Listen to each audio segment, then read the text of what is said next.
บายดีพี่น้องสบายดีสิขานพอขึ้นกับพี่น้องสองสาวเวลาถึงหัวกันตอนเที่ยงพี่น้องน่าจะตักแกงเราไหมพี่น้องเอ้ยสองพันนะอันนี้ไปดู เรื่องของเราได้กระชับนะ ไปที่เช่าอีกตักแกงเราไหมพี่น้องเอ้ย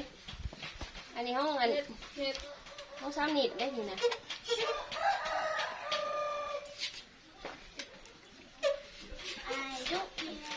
อ่อนดิ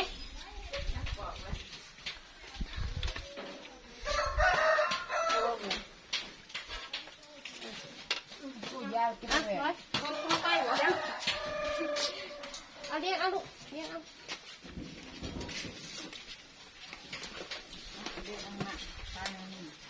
แกงมาใหม่เถอะแม่คุณไปหาคุณไปคนเดียวอีกได้เรียกอันนั้นน่ะไปกันเด้อมาโจ้เด้อนี่มาสิเอาไหมมาเด้อพี่น้องมาเด้อเอาบอกน้องนี่กับแม่นี่นะบริกินในแก้งไหมบ่มีพักก็ต้องมาเก็บผักกันมาเอามาสิมาสิกินว่าใส่กัน มากินจากกุ๊กแล้วท่านเลยเสร็จแล้ววุ้นนุ่ยแล้วมาเด้อพี่น้องกินข้าวเด้อข้าวเที่ยงไม่หรอก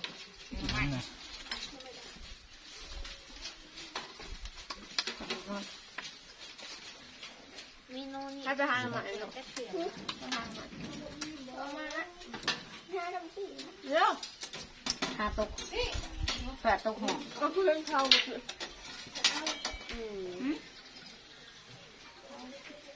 เข้ามาเข้าหอยทั้งโต๊ะเองวะคือมาทุกคนเดี๋ยวกับสองบาทนี่หนังต้นในอู่เราใส่แค่นั้นมันหมด3 คนเต็มพาไม่มาหรอกข้าวละ3 คนไหม1,400 1,3004เลยแพงกัน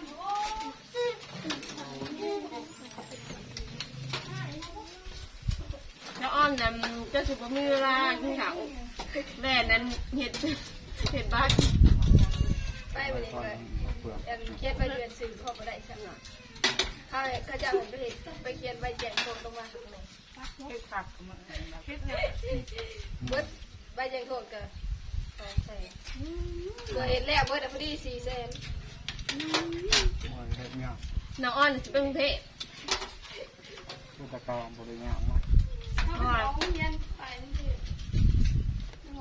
นางหาเงินใส่หนีเองจ้ะลงไปแบบเมื่อห่อทั้งบ่พอที่ร้านเตี๋ยวของกินของข้าวด้วยจับบอกเขานะคอยเลี้ยวไปคอยไม่ได้คืนวันนี้ดอกหัวหัวทำไมหัวเจ้าว่ากินเขาเจ้าว่าเขาเจ้าแก่หมดไงเราจะว่าเอาเลยของเครื่องจะกินคือว่าจะว่านะเฮ้ยตาจานเอาคุณนกหัวคุณมาแล้วเอาหัวไผ่หัวกันนี่หัวหลังหัวไผ่บ่จังหวะเราเป็นมาจังเลย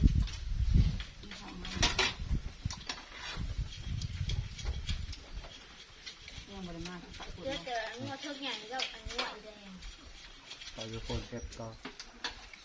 อ้อนหนีทุ่มหัวทุ่มหางทางจะหนีเองนะเมื่อยยืมหนีขนาดแม่หาเงินเพื่อนในคืนพอมีเงินคืนไปหาเงินใส่หนีบุแม่เขาหล่อเบาะแข็งแรงจับซื้อเรื่องนกกันเงิน50,000 บาทเนาะถูกแชร์ในรายที่หน่อยได้นี่ทั้งหัวทั้งหางพี่หางด้วยเหรอพี่แต่เอาไว้แล้วพี่หางค่ะผมพี่ขโมยดีเจียวทั้งหางยาวเลยเลยของคือจะมาจะโดนนั่งไปเรียกไปให้ได้ดอกนั่งไม่หนีได้นะต้องอย่าไปยืมมาต้องหาเองยืมมานะเราจะได้เป็นทหารเป็นยังไงเป็นหนีแค่ จ้านี่ ยืมมาสิแป้งเรียนเป็นทหารเอาไปเอามาหลด ไปกู้ทหารก็ไม่ได้เป็นนี่ก็เป็น คือเขาตบ เป็นแต่ทหารงัว ให้ตบ คือข้าวโต๊ะข้าวตัวข้าวต้ม โอ้ ให้ตบเด็กให้เนื้อตบ เขาเป็นน้ำตาลต้มเป็น โก้มามุ่นนะ เกลือเปื่อยบ่ ยังบ่ทันเปื่อยยังเลื่อนอยู่ ข้าวต้มเกลือเปื่อย มันเปื่อยแล้วตอนนี้เนี่ยเปื่อยแล้วเบิดเงินแหละ เดือนนั่นเดือนนี้อยู่ มันเปื่อยแล้วเงินก็เบิดแค่เป็นหนี้ซ้ำมันเปื่อยแล้วกันมันไหลมันเปื่อยว่าไหนหมดขั้นนะ เสียได้ช่อง เดือนไปเลย เดือนนั้นเดือนนี้ เอาบริหาร นี่แหละว่าเดือน7แบบใกล้เดือน7ไปเลยจะเดือนได้ยิ่งกว่า เดี๋ยว เดือนเก่า จะเดือน7ปีใดอันน่ะพี่น้องเอ้ยปกติเขาเจ้าว่า100,000เท่าไหร่ก็150,000ตอนนี้บ่100,000ป้ายังบ่ได้คืบหน้า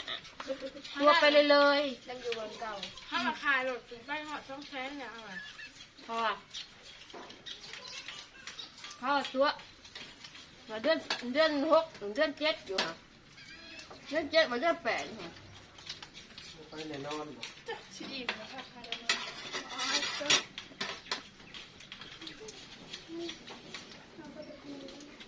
ปลาปลาแหวนปลา กินจะทิศหนึ่ง งามเลยไปเอา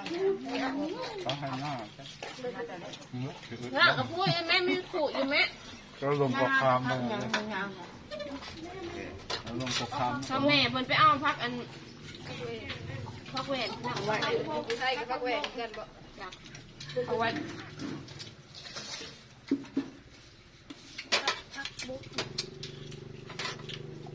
ถ้าอีตบในหน้าเขาเราสัตว์ผู้สาถ้าบอก พูดเสือพูดเสือเขาอยู่หันแล้วมันมีไปลงพูดสาพูดเสือเขาอยู่หันแล้ว เป็นสาวพ่อเพิ่นอยู่มันก็สั้นก็เขาลกจกเลยแล้วใหญ่เลยแล้ว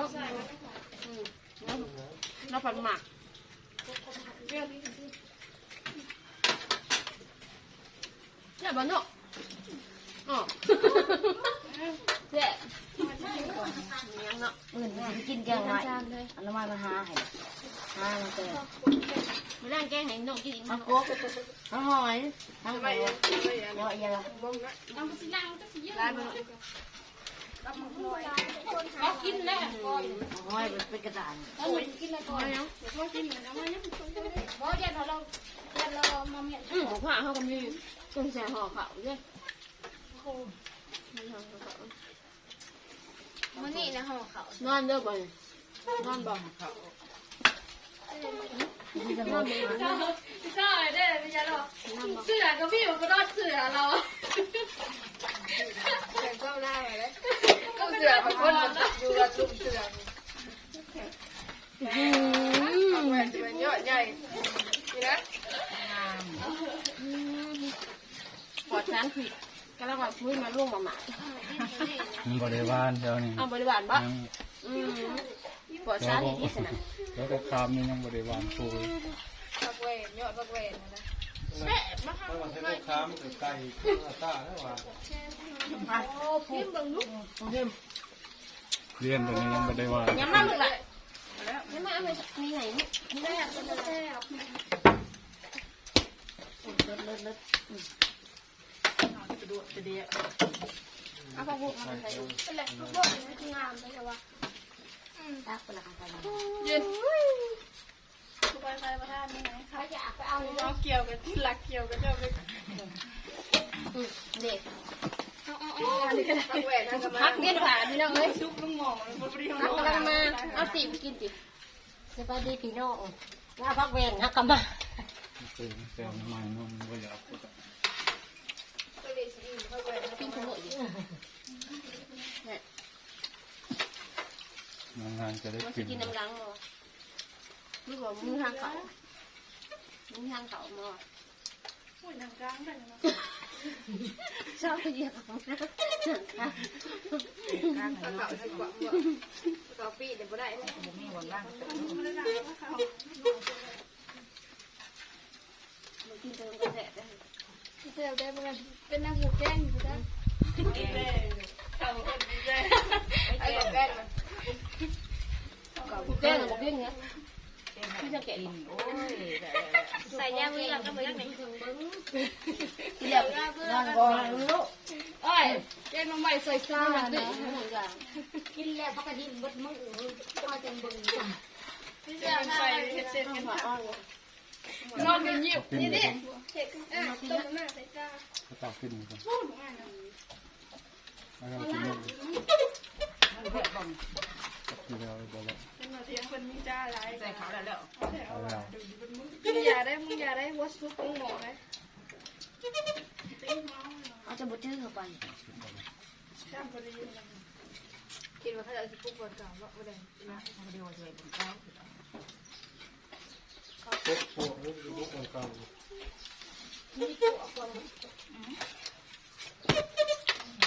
มันจะสิ ไป เอา บ่เลยกินมาแล้วไปเนาะน้ำผม มา มี ไป แล้ว สิมาสวมรอย ขึ้นแล้วฮะขึ้นได้แล้วนะ เอ้ยใครเนี่ยยังปงอันนั้นไอ้ขี่อันเยอะดิดินี่หมดนี่อะไรถึงแตก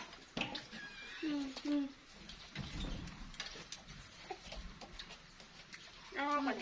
ยันเนาะ ทุกคนมา ไปบนซองกว่าลูก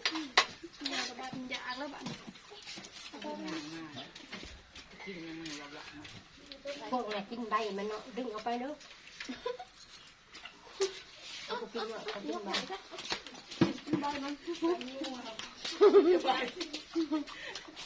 โอ้ย กินหม เจ ด อ เล เลย ยกิน เฮ้ย ไป งัว ตัวเอานั่งเนี่ยอันนั้น ฉันกินกากมันฉันกินไป ได้แล้วพี่น้องกินหนาพอกันใหม่พี่น้องสบายดี ผู้เก่าสบายดี